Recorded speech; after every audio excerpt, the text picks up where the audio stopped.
This is the Fletcher Free Library.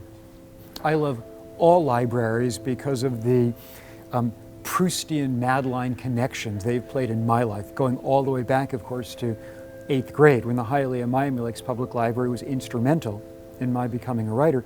But the Fletcher Free Library will also have a soft spot in my heart because, first of all, when I moved here in 1986, I knew not a soul, and I spent a lot of time down there reading newspapers, magazines, and books, and getting acclimated to Burlington, Vermont. And because if it wasn't the first show my wife Victoria Bluer ever had in Burlington, Vermont as a photographer, it was certainly among the first. It was right here in the community room over my shoulder and down the hall. This library is a gem.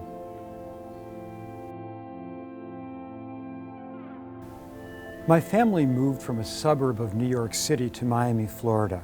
I went to see my new orthodontist, a sadist it would turn out if ever there was one. He gave me some orthodontic headgear that looked like the business end of a backhoe. And I had to wear the device for 4 hours a day, which meant that I couldn't sleep with it, but I also couldn't wear it to school since being the biggest geek ever to set foot in Palm Springs Middle School was not high on my list of aspirations. So I would come home from school, I would put in my headgear, and then I would go to the Hialeah Miami Lakes Public Library, a library not unlike this, beautiful library right here with its stacks and stacks of books. And I would find a corner, a table not unlike this, and I would read. And I read all of the sorts of things that any 8th grade kid is going to read in that era before Stephen King. I would read books like Peter Benchley's Jaws and William Blatty's The Exorcist. I loved these books. And I would read a slightly higher quality of fiction as well. I read for the first time Harper Lee's To Kill a Mockingbird in that library. And I read Joyce Carol Oates's Expensive People. And I still remember the first line of Expensive People. I was a child murderer.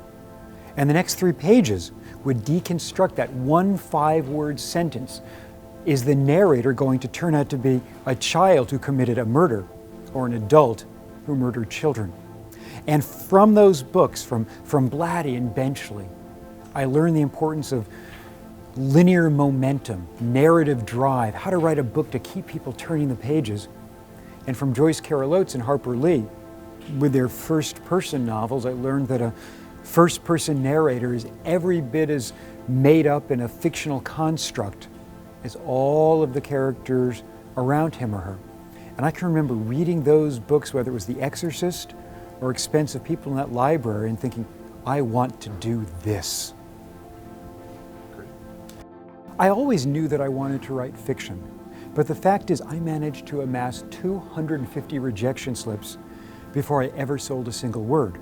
And all of those were for short stories. I was writing short stories and sending them to the New Yorker, to the Atlantic, to Harper's, the Sewanee Review, and being summarily and consistently rejected. So when I got number 250, I thought to myself, plan A, not working. Time to try plan B. And so I gathered up 6 months worth of Cosmopolitan magazine, because at the time Cosmopolitan was still publishing a lot of fiction, and not all of it about Angelina Jolie's lips. So I got 6 months worth of Cosmopolitans and I studied them. And then I wrote a short story specifically for Cosmopolitan. It was about a female supermodel living in this spectacular loft in Lower Manhattan who's married to a fabulously wealthy arbitrage trader, but their marriage is kind of dicey. So one weekend she goes out to their equally killer beach house on Fire Island on the Atlantic Ocean to see if the marriage can be saved, but instead she spends most of the time playing scantily clad beach volleyball. Cosmopolitan bought it.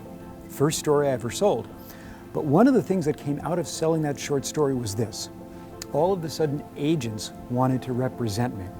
And one of them said to me, have you ever considered writing novels? And something clicked. The fact is, I can't describe a sneeze in fewer than 50 words. What in heaven's name I was doing trying to write short stories when I loved novels. It's what I've always loved, is beyond me. So I began writing novels, and I would write from 5 to 7 a.m. in the morning before going to the ad agency, either in New York City or down the street from here in Burlington, Vermont. And then I would write fiction Monday and Tuesday nights, and The fact is, I wrote my first 3 novels while employed either full-time or part-time at ad agencies.